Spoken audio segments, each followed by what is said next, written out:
The Social Community Development and Housing Committee, there are two items 10 and 11, that we'll deal with next. We don't have the chair or the deputy chair of that committee here with us this morning. Do we have a staff member for item 10? So in the absence of the chair being here, did you want to just make some brief remarks on this report? Was there anything you wanted to draw our attention to? So this report is proposing to extend smoke-free outdoor dining to council-owned footpath areas. So it's non-regulatory and voluntary in its nature, and it's really extending on the smoke-free policy that we've adopted and is in place across parks and things, and was extended to bus shelters and entrances and exits in 2015. So there's been some consultation on this with the community. So I think the report sort of highlights that there's support from customers and residents. There's also been some consultation with business owners. That's less clear, but there is support also from business owners with this approach. And because it is voluntary and non-regulatory, it gives them that option. So the report is to agree to extend the smoke-free public places policy to include council-owned footpaths. So this is a change to the policy. Clearly it's not enforceable. No, it's voluntary. Right. It is. So when we have agreements, presumably, when we license a footpath for commercial use, there's an agreement which is signed. Yes. We don't have the ability, or presumably coming from the committee, the desire to insert a clause into those agreements requiring that this be the case? No, so the property consultancy team, as new licensees come up, they would just bring it to their attention and talk to them about the option around that, rather than making it an actual requirement. Yeah. Yeah, so it's voluntary. Non-regulatory, totally voluntary. Yes, yeah, absolutely. Okay, thank you. So I've got a number of questions signalled. So Jamie, Pauline, Aaron and Tim. Jamie. Thank you.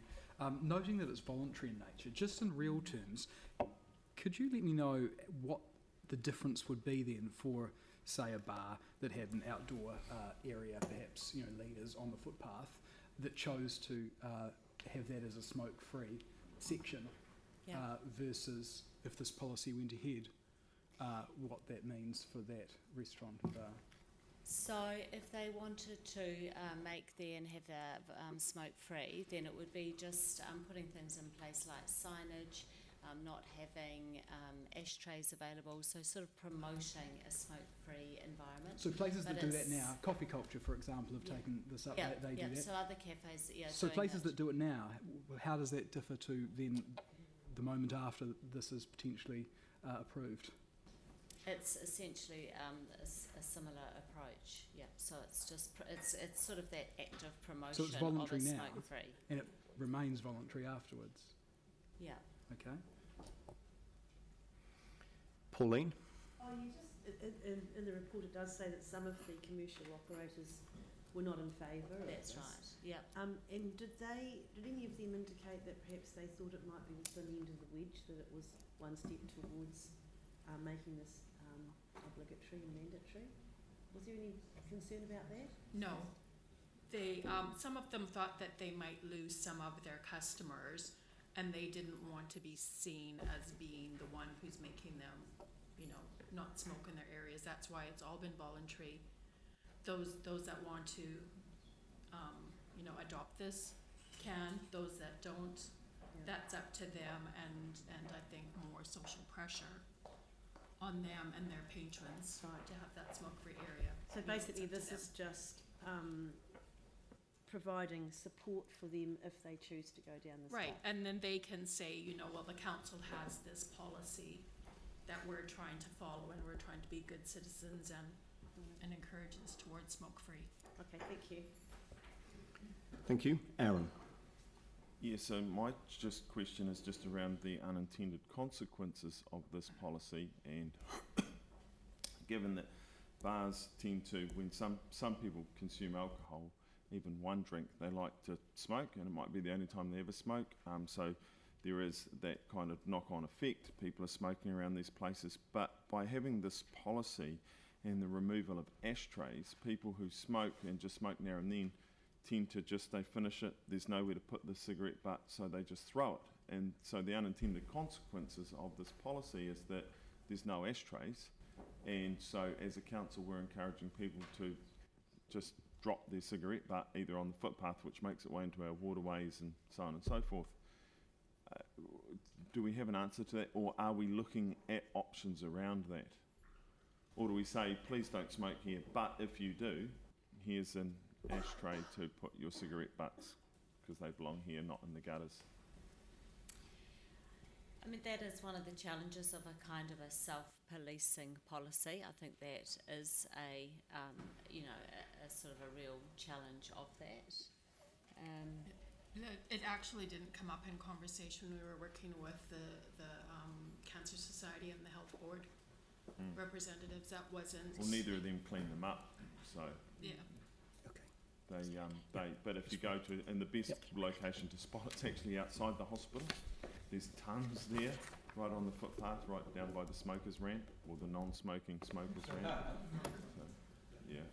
I mean, I think that is always where you extend smoke-free policies, isn't it? I mean, you have that around things like the bus shelters. That's always about how people then do dispose of it for smoking. So it's sort of adopting, because I think most of us are new habits. Yeah, grateful. The night that this non-smoking law kicked in, people stopped smoking inside. It was just literally like that, and I think all the non-smokers are really happy for that. But and we've asked them to go outside and smoke there. They've now done that, but now we're saying don't smoke there, and if you do, we won't give you anywhere to put your ashtray. So I'm wondering if it is a step too far. Just the no ashtray thing. Yeah, I mean, there are different options around that. I think they had some success with the trial. So they did a trial from November to early last year, to sort of, and these things didn't sort of arise with all of those places that actually adopted it. So those premises found it quite successful. Thank you, Tim.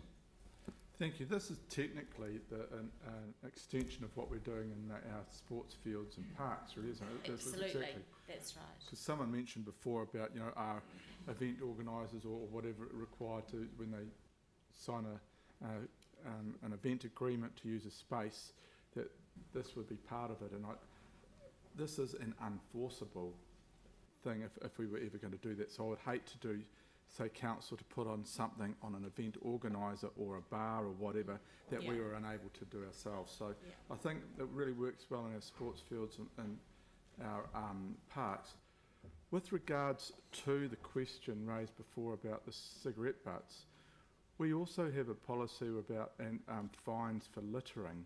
Could we put the signage reminding people of their responsibilities up around these areas? I mean, that would be a positive. And it's not just cigarette butts, there are a whole lot of things that are dropped, and just to remind people, because without self-responsibility for our environment and our city and our environment full stop, then I think that we're kind of missing the point. We've actually got to throw it back, the emphasis on individuals. Yeah. So, and I just, the DHB could also put in ashtrays, I suppose, but I think it's a good move, and it's just adding to what we're already doing. A look at that and how it would be complemented with still sort of promoting those, discouraging people from littering. So I think it would be quite good to be able to kind of pinpoint a couple of those people that are dropping cigarette butts. It's a small thing, but it is an issue when you put them all together into our waterways, etc. It'd be really good to be able to ping a couple of people and just a reminder that actually it's individual and self-responsibility for our community. And I think you're actually seeing that kind of greater regulation, isn't it, of people sort of setting expectations with other people around that, isn't it, in terms of sort of... You certainly get it around sports fields, like it's very seldom now someone would even light up that is, they'd probably run off to the car park and hide, but even there they get pinged by the other parents. All right, so keeping with questions, Dave and then Vicky. Dave. I just want to follow up a little on the comments that both Aaron and Tim have made really on unintended consequences. And whilst I'm very supportive of what's being proposed here, we do have that problem of cigarette butts in the mall or the outside the bars or the hospital or whatever. But one thing that alarms me a little bit, and it's a level of service that we've probably got to go back and review, is that we've actually removed countless rubbish bins around the city. So on the one hand, if we are wanting to promote smoke-free areas around our restaurants and bars, well particularly restaurants, which I'm hugely in favour of, if we are going to promote that, I do support the notion that we perhaps need more signage around public spaces about responsibilities. Is this for moving to a litter. question? And then my question is, Thank you. can we, in association with this, I think we need to ask staff to review the level of service for the supply of rubbish bins around the city as well. So that's my roundabout question.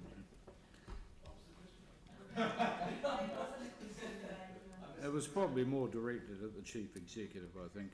Can we, if we are promoting a better and healthier city in terms of our attitude to smoking and litter, that we do review that level of service for the placement and supply of rubbish bins? Well, I think we should consider that, but you'll have absolutely opportunity to do that when we look at levels of service. Thank you. Thank you. And Vicky. Mine's also an opportunistic question, sorry.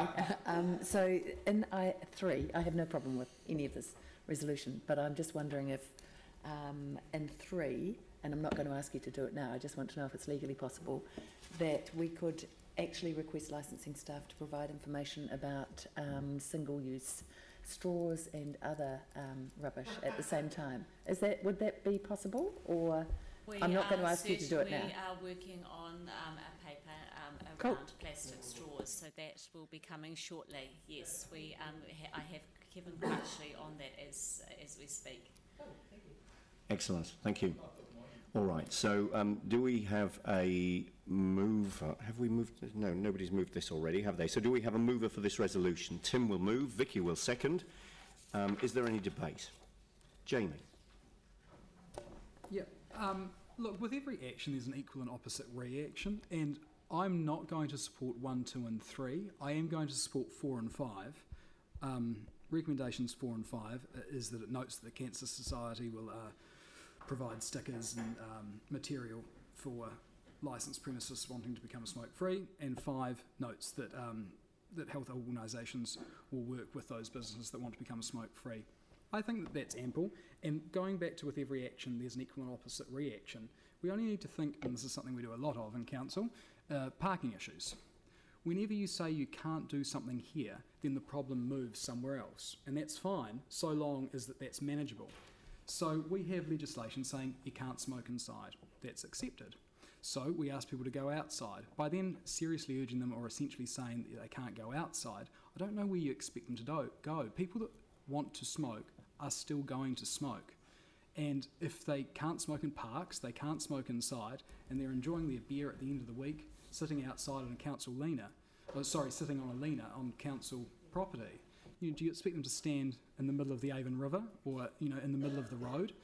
So I think it's a little bit draconian and slightly 1984-ish if you're telling people that what they can and can't do. They have every right to have a cigarette. Well, they're having a drink outside. We want them to go outside, and actually once they're finished with their cigarette, if they must smoke, we'd quite like them to put in an ashtray.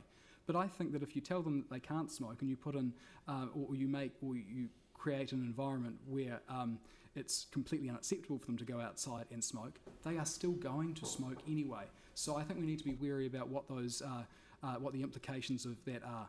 If you take something away, you have to provide something else. So I just don't think it's realistic. I think the fact of the matter is 1 in 10 people regularly smoke.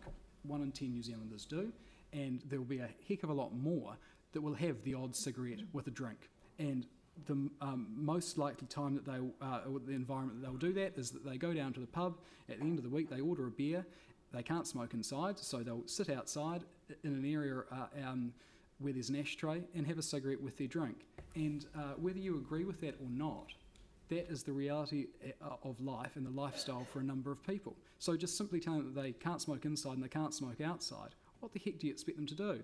I think it's nanny state gone mad, and I won't be supporting it. I think there are far more important things that council should be doing other than telling people they can't have a cigarette outside. Pauline.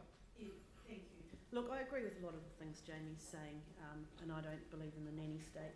However, this is around food, and I don't think anyone likes cigarette smoke being blown around food. And I think because it's a voluntary nature and we're offering support to people who want to engage this, so commercial operators will, I would say, if they're worried about losing custom and looking after their customers, they might have a designated area outside that's not around the eating area. So that's up to them to sort that out.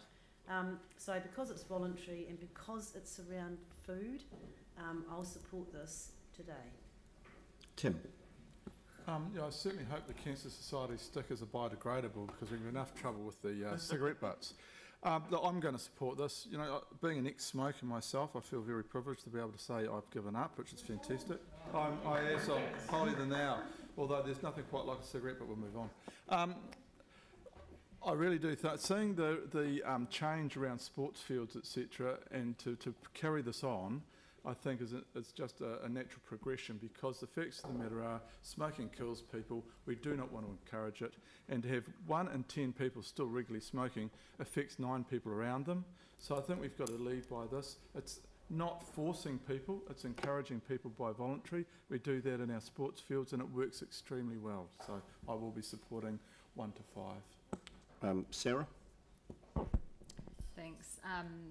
Just joining the chorus of in favours here. It's an exaggeration to say that we're telling people they can't smoke outside. It's a complete nonsense. All we're saying is it's in those outdoor dining areas on council-owned footpaths. Many businesses have their own outdoor areas that aren't on council footpaths, and people will smoke in those. But if you have, a group of mums and their kids and they've been for a walk and they're sitting down for coffee, what you don't want is a whole pile of smokers sitting down at the next table, puffing smoke over towards them. You know, it's quite easy for someone to get up and, walk 5 metres away or go and stand on the riverbank, as Jamie would like them to do, or in the middle of the river. Maybe not so much, and not blow smoke over people who are enjoying a quiet coffee. And I think it's quite straightforward. It's voluntary. Businesses will choose to do it, or they will choose not to. And I think public good in a public place is what we're about. Dave. As a smoker who gave up when he was 11.